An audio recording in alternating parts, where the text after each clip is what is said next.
Bună ziua și bine ați venit la o nouă ediție ZF IT Generation. Eu sunt Adrian Seceranu, jurnalist ZF, iar în ediția de astăzi vom discuta cu general partner al unui fond de investiții care se uită la piața din România și bineînțeles că vom discuta în limba engleză pentru că invitatul nu este din România. Este vorba de Rain Tamm, care este general partner pentru Siena Secondary Fund.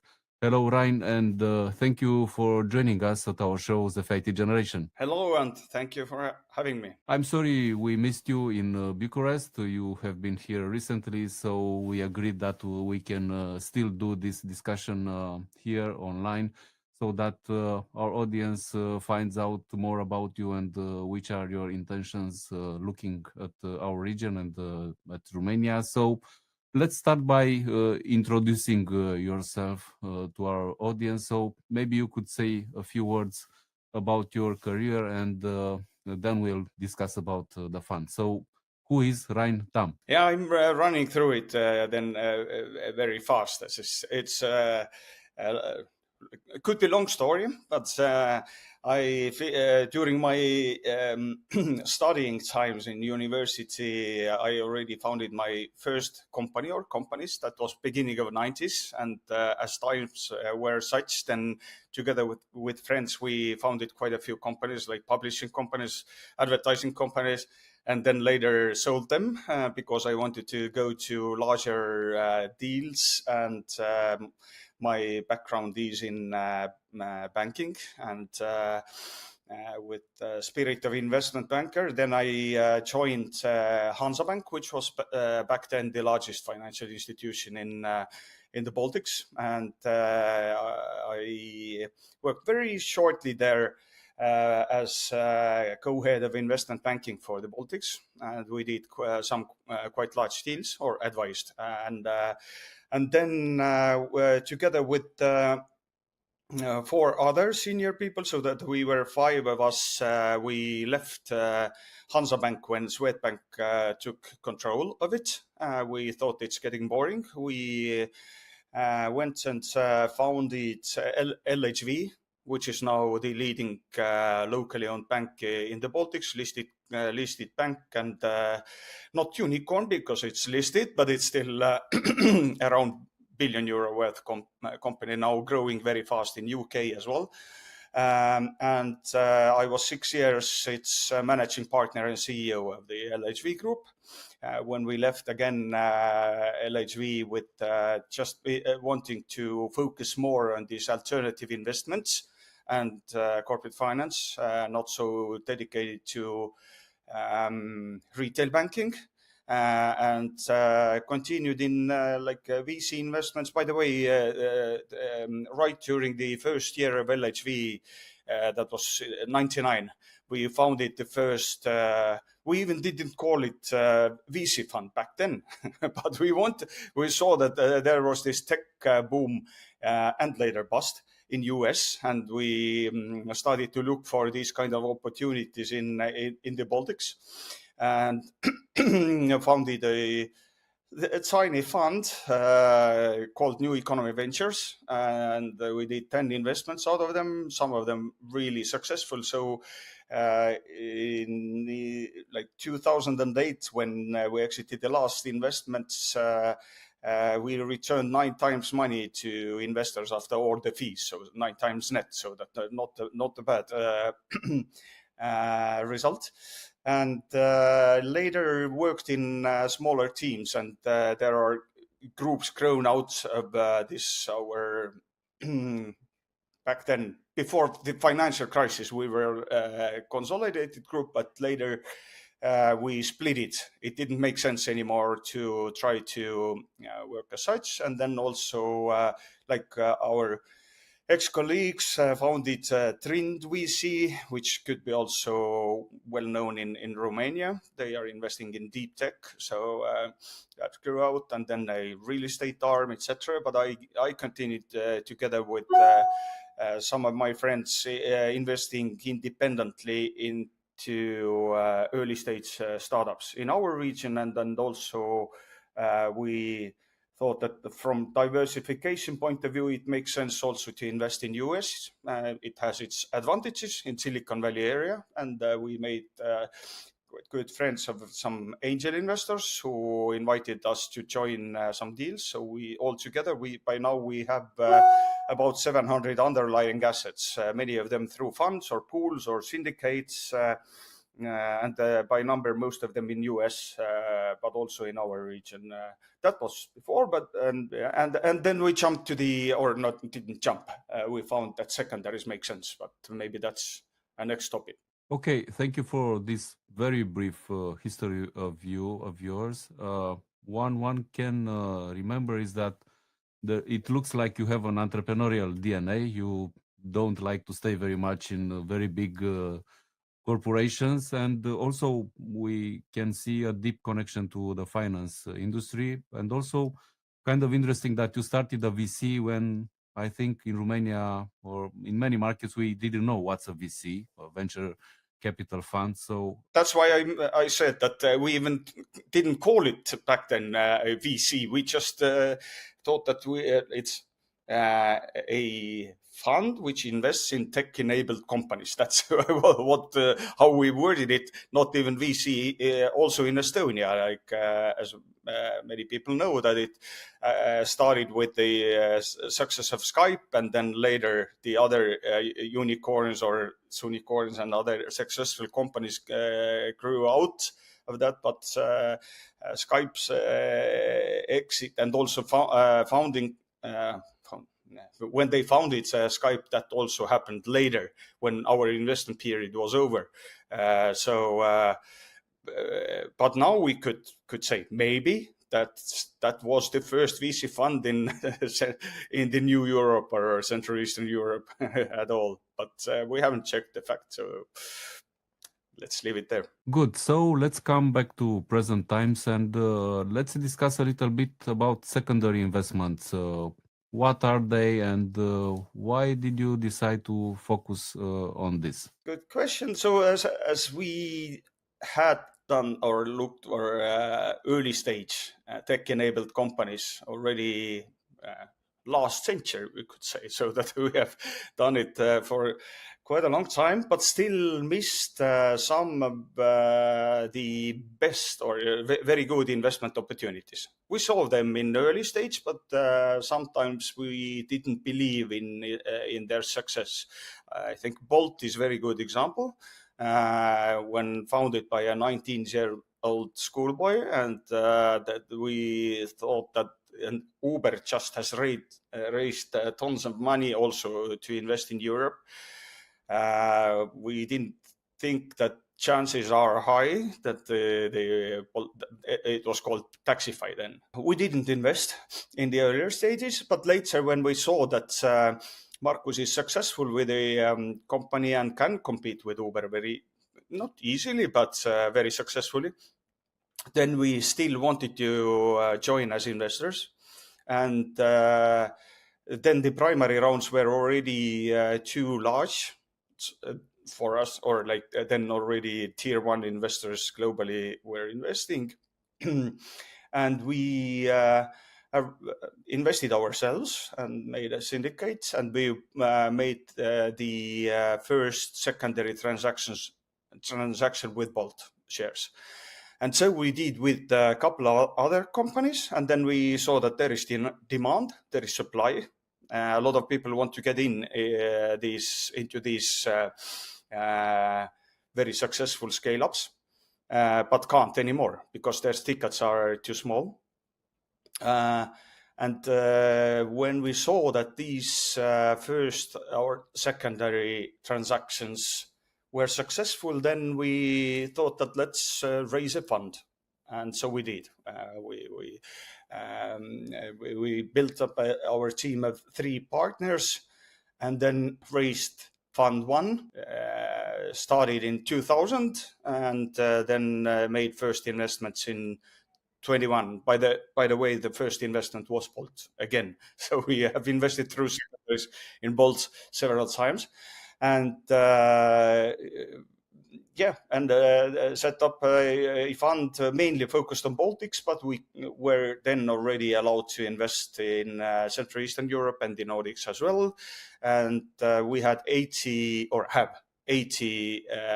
LPs, mainly private individuals, about half of more of them related to tech ecosystem. Founders of many unicorns are the investors, and also other, so to say, tech-rich people. But also we brought into the ecosystem people from, so to say, old economy who have never invested in VC or startups, or for them it was new. But they saw what we are aiming, and these companies we have invested in are already making revenues of 10 million and more. So that what they do and what's the business, and that they are growing and successful, that was understandable for people also outside of this traditional VC ecosystem. Okay, thank you for explaining that, but let's spend some more time on these secondary investments. What's the engine that is driving this kind of deal? So how do you find these secondary investments, and what's pushing these deals? Why do they happen? What's the reason why these can happen? So what's the problem you are fixing by doing these deals, and for who? First, exits take time, much longer. It's not the only now a lot of people talk about secondaries during last year. Out of the exits, was it like 71% were secondaries, and the rest M&A and just a few IPOs. We saw it already back then, or when we started 5 years ago. Not so many people talked about secondaries. Everybody wanted to keep their shares in the most successful companies, because everything was going only up and up. And during the years of 22 to 23, we remember these times that things changed. A lot of investors understood that it can also go down, and then down rounds started to happen in more massively. But we saw that if you look at this, Apple or Microsoft, there's way from starting to IPOing, that was few years, and then it got longer and longer. We have in our pitch this a slide about how much, and now the average, what we have understood from people from EBRD, the average VC fund, it's not what is usually kind of promised or what's planned. 7 to or 10 years, but average is 14 years. Which is also an example that exits take time. And we think that it's just rational that the money, why stock exchanges are good. So that, of course, private companies are also great if they are kept private. But the idea of VC investments, there are very few evergreen VC funds. Almost none. These are family backed, etc. But traditional financial institutions or private investors backed VC funds, they have theirs end term. And but also meanwhile, during these 10 years or whatever, now was it like Klarna before IPOing? Was it 19 or 20 years old company? Bolt is now 12 years old. Vintage, the Lithuanian company, also I think 15 plus or around that. So it makes sense for all the early backers to load down some investment not selling everything. If someone proposes us to sell everything, it has happened, but it's like ex-employees. For them, it maybe makes sense. They want to invest into their new ventures or private life, whatever. But most of the sellers we have bought shares from, they sell just up to 10% and get some liquidity. But we believe that the money has to turn around and that someone is locked in a company, maybe in its good sense if the company grows. But even then, to load down some risk, which is related to the most successful companies too, that makes sense from the seller's point of view. Just because for example, our main or mainly sellers we are talking to are whether angel investors, employees, ex-employees, or like early employees and ex-employees, and also founders. And they have been staying with a company for many years, and it makes sense for them to load down something, especially for example, for angel investors. Maybe they don't need the cash, but if they are angel investors, their business is investing in new startups. And not so often they have cash to invest in new good companies. So it makes sense for them to sell a part of this successful company and invest in new startups. So it's from the seller's point of view or existing shareholders' point of view. And from buyer's point of view, it's exactly to take part of the rest of the journey of the successful companies. So that's the core idea. And we are investing in companies which have like A+ round, usually like B, starting from B round is our sweet spot. And as I mentioned, that revenue at least 10 million euros. It's flexible, it's not legally binding, but then usually the clients have already proven that the product is needed. It's not always so. It's not true, but it's. If a company is growing very fast, then it doesn't need to be 10 million. If it's getting like revenue 10 million next year, we are okay with that. But we are looking fast growing companies, growing at least 30% a year or 50%. Some of our portfolio companies are, or at least one, maybe some more, 100% a year. So still fast growing. There is value creation still ahead, but the investors who had not invested in the early stages still want to get part of this. I understand. Now, two questions related to this process. I'm wondering, how are you building the pipeline to get new deals? And the second question is, how are you defining what's the right value to do the deal? So I'm curious, because when it's not a big round with a lot of investors, a lot of M&A consultants, investment bankings, and the usual suspects which are brought around to such a deal. So how are things going on this side? It's the valuation question is really good, but I have a first answer to your first question, that how we build up the pipeline.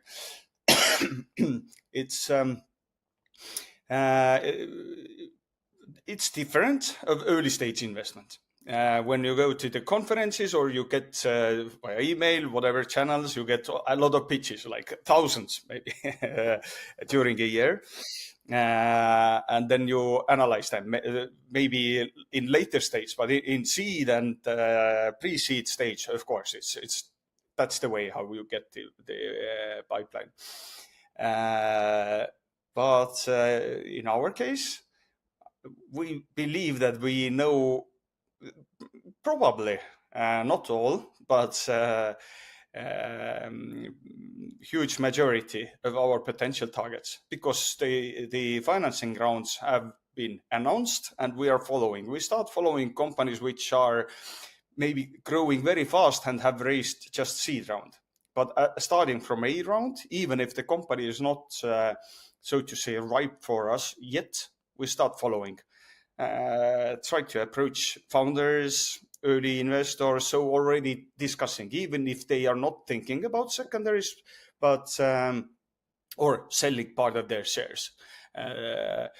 But to be early there, and we have listed about 250 companies in the region we are covering, and I think we are or at least as much as we know, we are the only ones dedicated to this part of Europe and focusing on it, so that we want to be early there. And of course, there are other secondary funds whose mandate allows it, but still, there's most of their attention is in Western Europe or elsewhere in the world. And yeah, from this long list, there are about like 50 to 70 companies we are really interested in, and we try to approach. It's not always that founders. We want to be very company friendly. So to get access to data, to discuss, to get to know, to explain what we do, how we think, and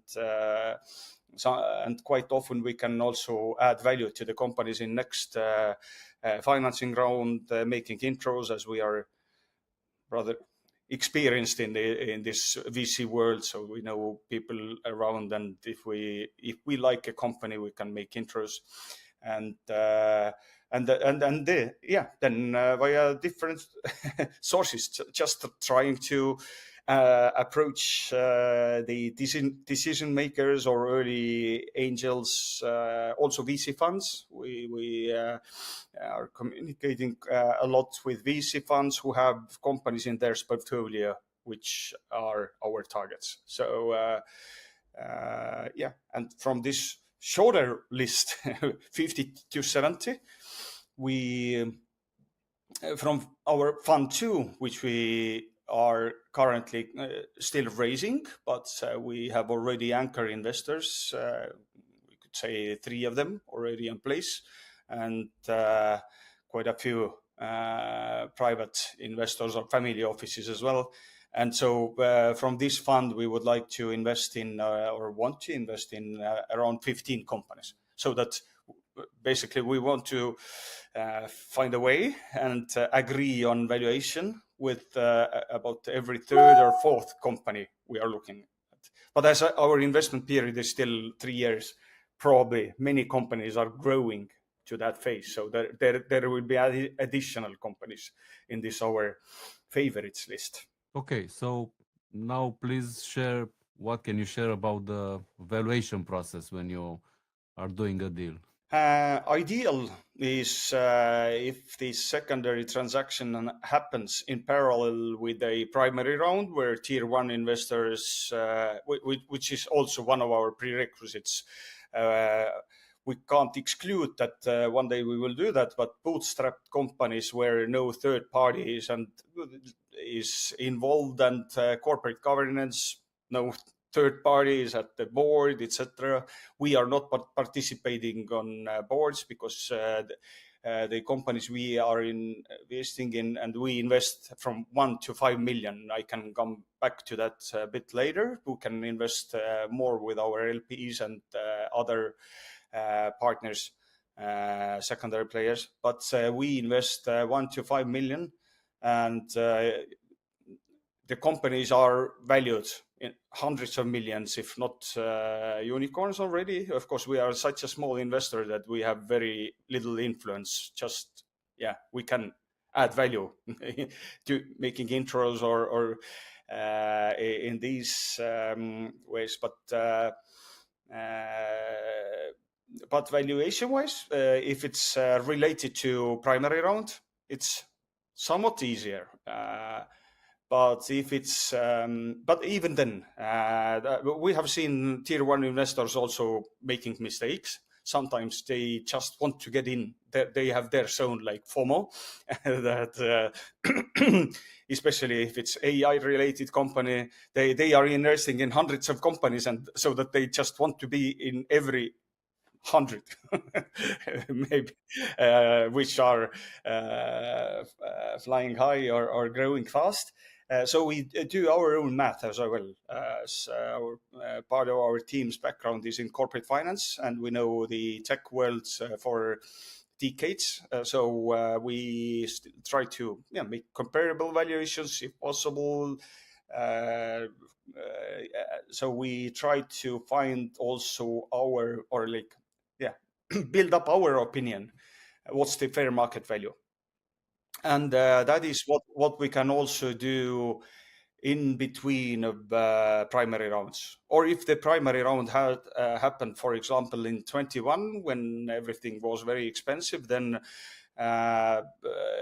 comparing to that doesn't make sense anymore. It depends whether company has been slowly growing, not growing at all, or fast growing. It influences a lot, and a lot of secondary players. And I am so amazed that still so many people talk about discounts, but we are asking, discount to what? If it's last round, which happened long time ago, doesn't make sense at all to talk about this discount. And what's surprisingly few people talk about, that different share classes should have different discounts or different valuations. If it's common without any preferences. If it's founder, usually, if it's down round, then founders will be motivated through options. But other investors usually are wiped away if it's a down round. Also, in other like liquidation cases, M&A, for example, then of course the most preferred get there's money first. If it's just 1x pref, then it's one thing. If it's 2 times, another thing. If it's participating, so that all of that has to be taken into account. And also, if the pref stack is 10% of the total company valuation, it's okay. But sometimes it's 50%. And so that if the company value decreases 2 times, then the rest of cap table is wiped away. So it's so we do all these math, so to say. Of course, you never know what's the real valuation. It's in longer term.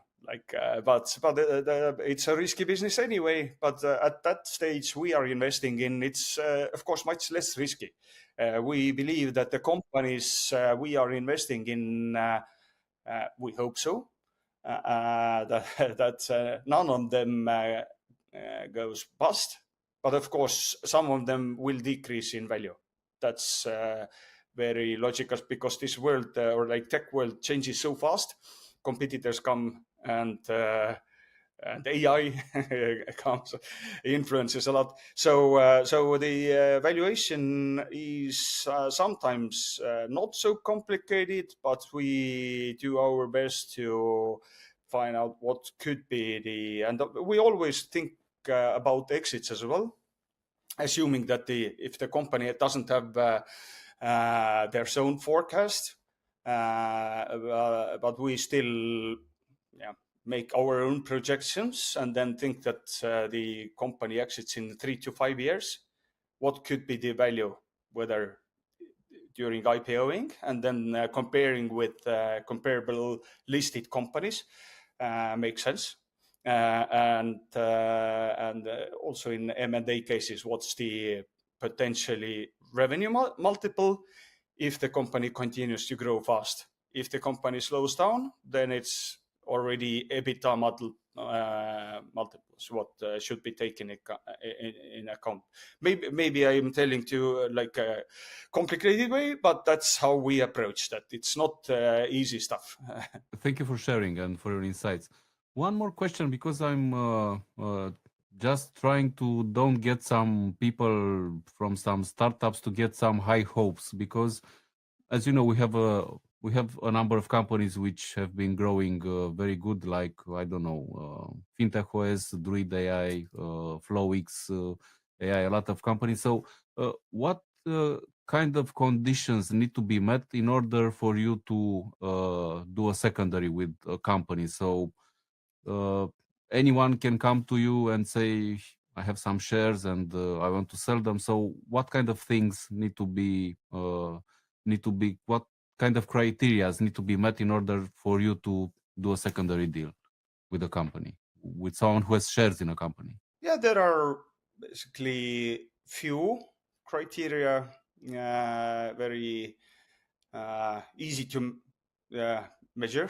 One was this revenue number, but the revenue number itself doesn't say too much, because in some sectors we expect more, in some sectors it can be less, but it's basically to find the product, to understand the product market fit, that it's there, that the company is not looking for product market fit. Of course, there are companies also in our portfolio which have had product market fit, but then they make a slight pivots, especially in not product wise, but client group wise, like moving upwards from smaller companies to SMEs, for example, and then to enterprise. It's basically the same product, a little bit more like advanced, but still jumping to a completely other sector where there are other competitors. They still then start to find the product market fit again, because the market is different. But yeah, that the company already has product market fit, and revenue is quite a good measure for that, so that clients pay yearly, which is proof that the product is needed for them. Otherwise, they wouldn't. So that's done, and then that they are still fast growing. We are not interested in companies which have stabilized and not growing. Yeah, it can be sometimes like 25%, 30%, but sometimes it's explanation why it's not so fast. But sweet spot is 50% growth or around that. And then exit horizon in 3 to 5 years. Of course, it in reality quite often it doesn't happen, but at least there is a plan, or like they are thinking about it, whether preparing for an IPO or thinking about M&A, and that's also what we always check ourselves, who could be potentially the buyers. So in some sectors it's difficult to find a buyer. In some sectors it's good because there is a number of buyers. One more question. Is it mandatory for you to discuss with the founders in order to do a deal, or you can just, if criteria are met, you can just do a deal with an angel investor or an employee, a former employee, I don't know, and just do the deal? Of course, there are almost always right of first refusals, and boards can block deals, etc. So it, of course, we want to be friendly with the founder. We want to be welcome to the cap table, and that's why. But we want to be also maintenance light in that sense, not to waste too much time. If there is a data room which has been prepared for someone else, we would like to see it's nice, but we can invest also without having access to data room. It always helps, but ladies, like investor reports, a short discussion with whether founders or CEO sometimes CFO, with whom we can discuss when we have questions. And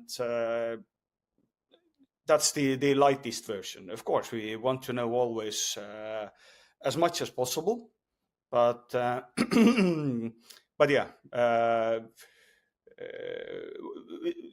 we would like to and want to talk to some of the senior people as well, so that we understand that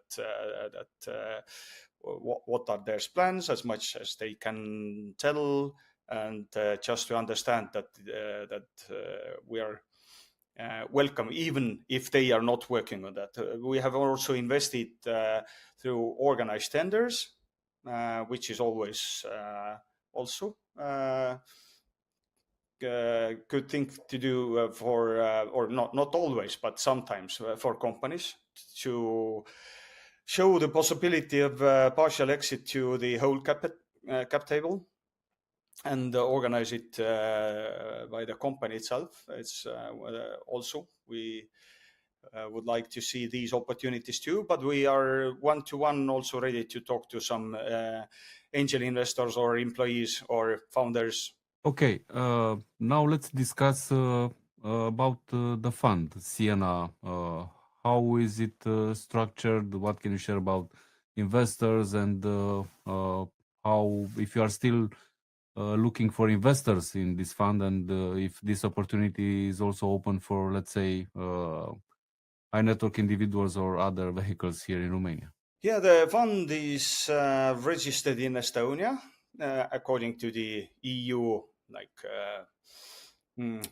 trust fund. I think it's in English also trust fund, or like a small investment fund regulation, which should be quite similar in many European countries. And if some investors have asked that why not Luxembourg, which is where they usually invest, and which is easier for them to understand. But after short explanation, they understand that the Estonian system and the Estonian legislation, all the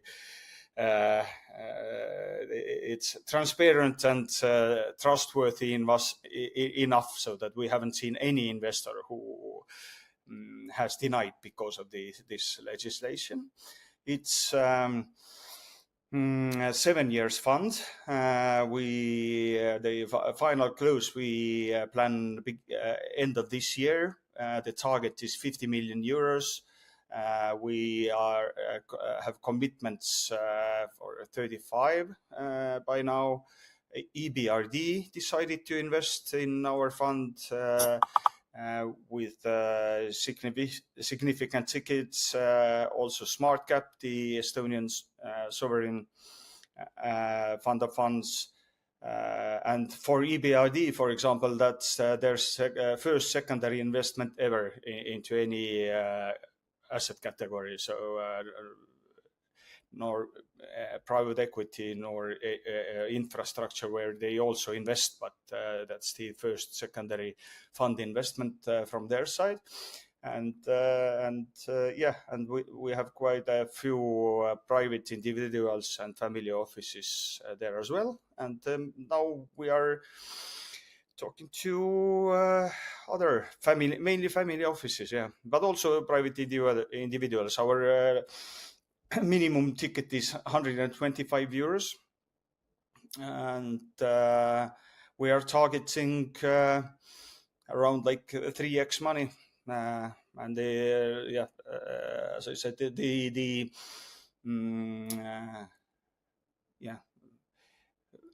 lifespan of the fund is somewhat shorter than the early stage VCs, because we invest in later stage. And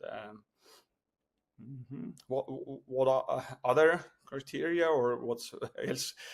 Yeah, I'm curious what kind of, if you are focused on certain, I don't know, you mentioned AI earlier, so I'm curious, are you looking for AI powered whatever companies, or deep tech, or I don't know, which are the things you are looking for in the market? AI, of course, we are looking at AI companies. They are growing extremely fast, but there to understand what's the right valuation, that's extremely difficult. And we have talked to some companies and have been and continue talking to, but we are somewhat cautious. It's too fast changing world and sector, and we can't.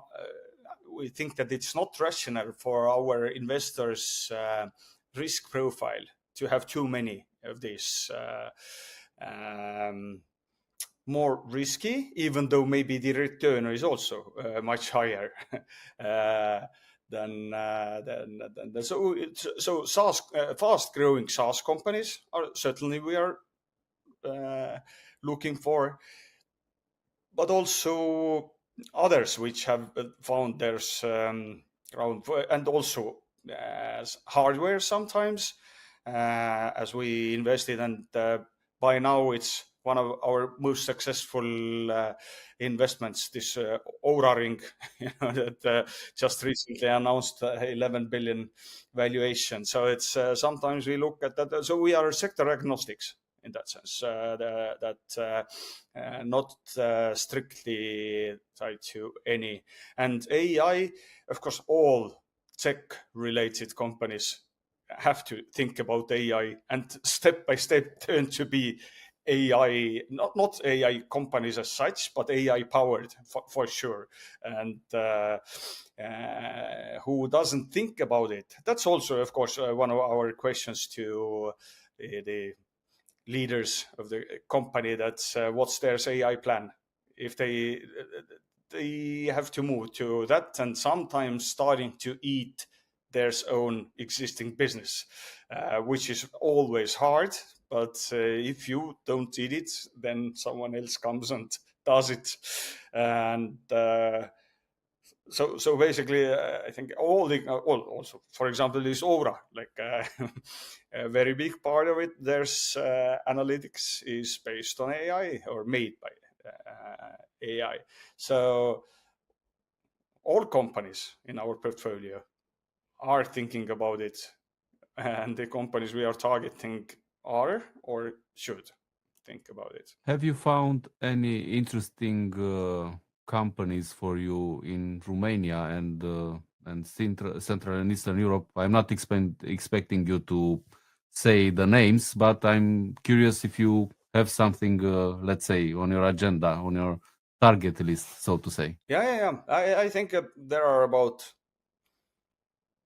25, 30 in this, like, Central Eastern Europe, except Baltics and the Nordics. If I said that altogether 50 to 70 are companies we are following more closely.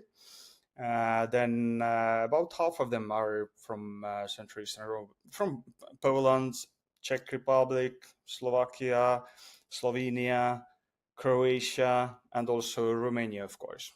But you already mentioned some of the names. Certainly interesting targets like Reed and Flowx. What's next? What should we expect? Are you closing into any deals in the CEE?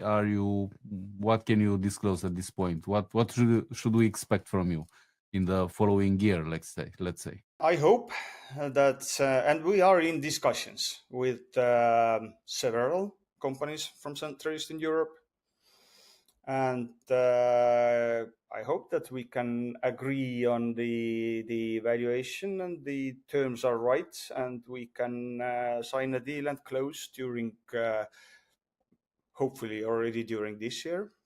About next year, I would expect that 3, 4, maybe even 5 companies related to that region we invest in, hopefully. But always there are like sometimes details or like, of course, valuation is always information rights, which are important for us, sometimes not so easy to get. but very hopeful that we are really very focused on the region and looking for all the opportunities of the company among the companies I described. The criteria are according to our taste. Okay, as we approach the end of our discussion, let me ask you, we want to benefit from your decades of experience in various vehicles in the tech and finance world. So what would be some piece of advice that you would offer to entrepreneurs starting in the tech world? We see there is a lot of noise with AI, with a lot of things. So what would be a piece of advice for them? What should they do? What should they change?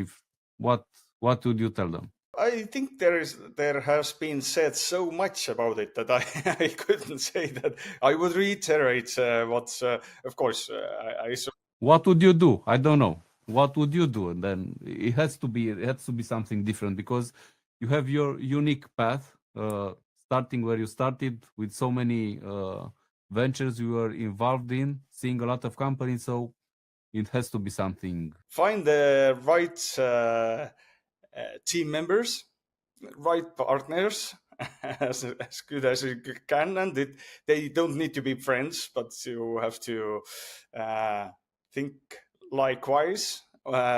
Be in the very beginning certainly a workaholic, all of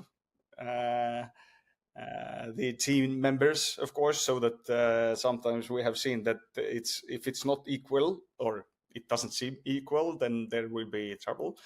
Then, of course, you never know what to choose the right product.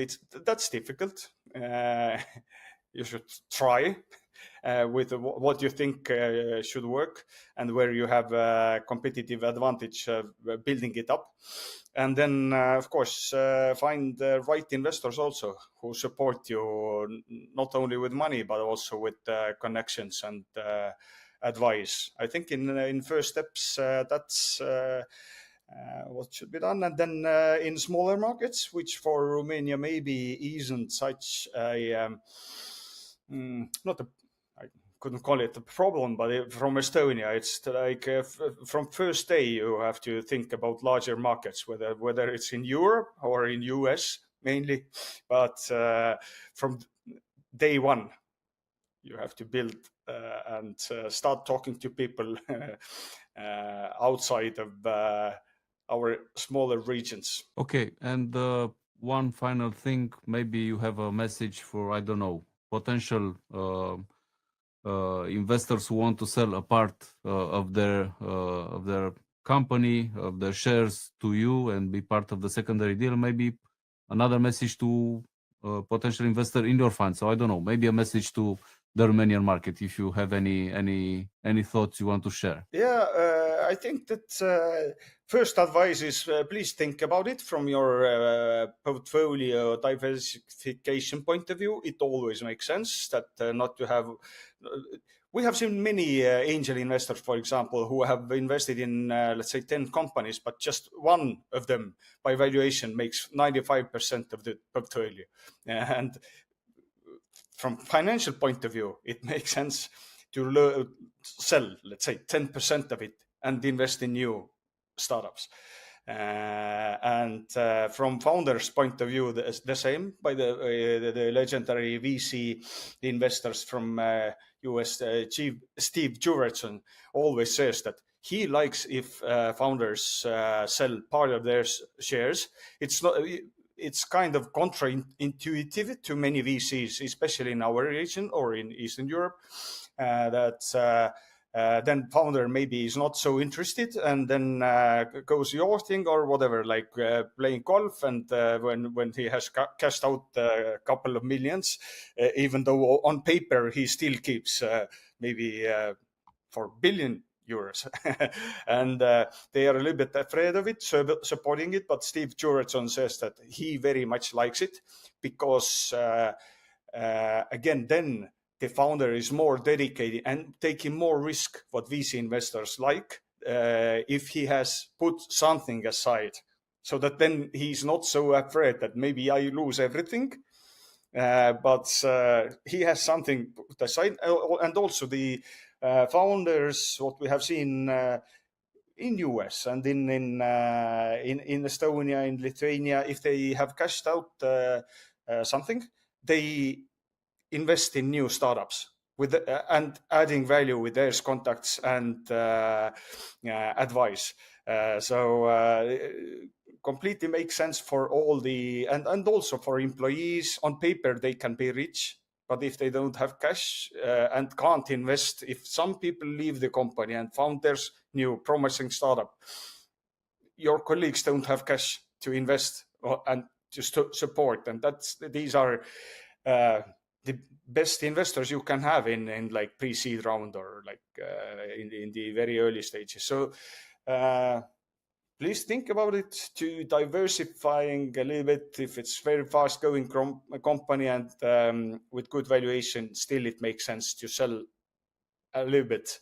And our contacts are public, so of course we are happy if more people approach us and start discussing it, and we gladly discuss even if the transactions maybe happen in 2 years' time. It's also getting to know each other, building trust, especially with the founders and the management, and so that right time when it's when the company is ready. Happy to talk with the potential seller. Great, Ryan. Thank you very much for your sharing your insights and talking about the market and what are your plans. We hope that we can facilitate through this discussion a deal. So we are looking forward to discuss with you again and to talk about your deal here in Romania. So thank you for today. Thank you, Adrian. And if some of our listeners happen to be engaged this week in Prague or next week at How to Web, also please write or approach me. I will be next year also in Bucharest, if not before, but at the time of How to Web for sure. Great, thank you very much. Vă mulțumim foarte mult pentru că ne-ați urmărit. Aceasta a fost ediția de astăzi de FIT Generation. La revedere!